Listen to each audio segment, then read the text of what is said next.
Well, if this election plays out like the last one, it will be decided in just a handful of swing states. Right now, a quick look at what undecided voters in one of those states, Michigan, thought of what they saw and heard tonight. CNN's Laura Coach watched the debate with them, joins us now from Warren, Michigan. Laura, how was it? Anderson, we're right outside of Detroit in Macomb County at Macomb Community College. It's a really important moment because, as you well know, this is a very important swing state. It went for Trump, then it went for Biden. But here in Macomb County, the votes actually went for Trump. And we were sitting with undecided voters to figure out what they were thinking. We got the reactions in real time, and there were some very consequential moments. Here, I want to begin, though, with everyone by giving a show of hands. I want to ask the people who are with me here today. Many of you came in undecided. In fact, most of you, by watching this debate, a show of hands, how many of you have now made up your mind? This is unbelievable to think about how impactful and influential this very moment was. I want to get a sense from all of you. We were all watching the appearance of the two candidates. What did you make of how they both performed and the way that they were appearing in the camera and beyond? Who had a strong reaction, especially to the age component? I would have to say, after watching the debate and watching how Biden handled himself and answering the questions, it reassured me of his unassurance, be able to lead our country. I'm concerned he was hesitant, very not cognitive. Seemed like his data, he was missing his numbers. So very concerning. That's somebody I don't think that needs to lead our country. Does anyone share that same opinion? A couple of you do. Who does not? Let me ask you. One of the big things that a lot of people forget, when we are typically speaking in day-to-day life, we tend to stutter as well. So sometimes it will take time to be able to think about what you're going to say. But regardless, when it comes to a strong leader and what we're looking for in a leader, I'm looking for somebody that I trust to be able to uphold policies that will protect me and are more concerned for the general well-being of everybody in the United States, which I got more from Biden, considering he did a lot more talking about policies, what he's done and what he plans to do. Whereas on the other side from Trump, all I really heard was, I've done this and it was the best ever, but I never heard what it was. Or I heard that Biden was the worst ever, but I never heard why. So there was a lot that was left unclear for me. So while he may have appeared like a stronger candidate, on paper, there was a lot missing in terms of actual debate. You're nodding along, Victor. Why do you say so? I would agree with that. And the rules of the debate were you could not bring notes or any written material, so I'd defy anybody to try to speak for 90 minutes and not forget some facts. And the fact that, you know, he struggled with that. He's always had a stuttering problem. But like she said, I think the leadership qualities are there.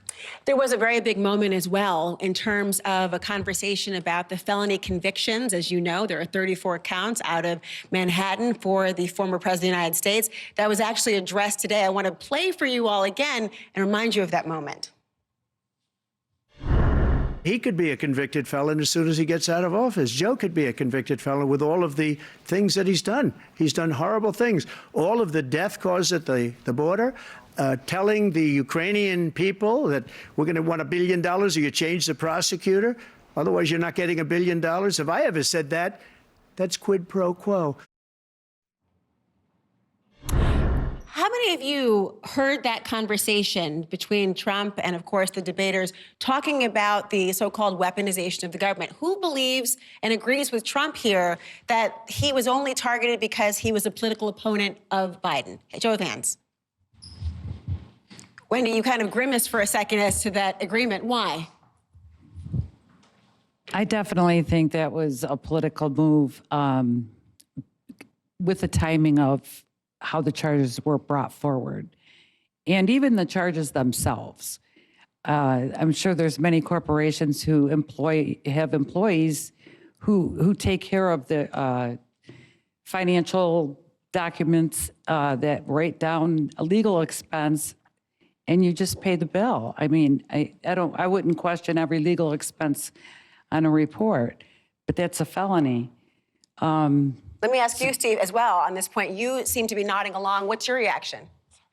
I think that it's not so much the crime, it's the process or the process leading up. They're trying to use up his time so he can't campaign, use his money, his resources to pay for legal fees so he can't compete with Biden. I think that his mental acuity is a lot better than Biden's. Biden seems to be very tired. Actually, I'm tired of both of them because they just keep going back and forth, back and forth. We just need to get some younger people in there that have clean records that and start over.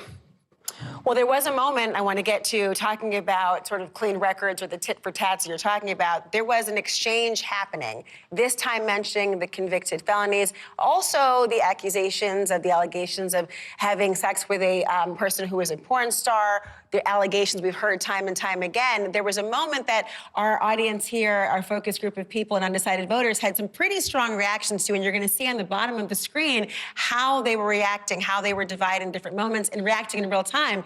Listen to that moment.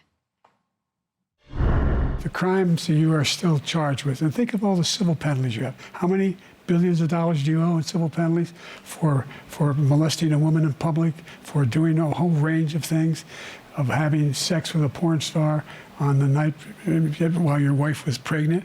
I mean, what are you talking about? You have the morals of an alley cat.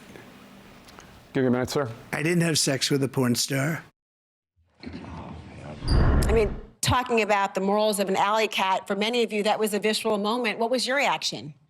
The entire time I'm thinking of the fact that I have 3 teenage boys that are sitting back and they're watching this presidential debate. And when I was growing up, we would have never been talking about molestation, rape, and having sex with porn stars. But here we are. So what kind of example am I setting for these 3 teenage boys who are watching both of these guys squabble on in this way? Which one of you or any of you were satisfied by the debate in terms of their performance to make a decision tonight, if you had to vote? Would you know who you'd vote for tonight? Yes. Can I ask you who you thought won, Biden or Trump? Biden, show of hands, if you think he won the debate.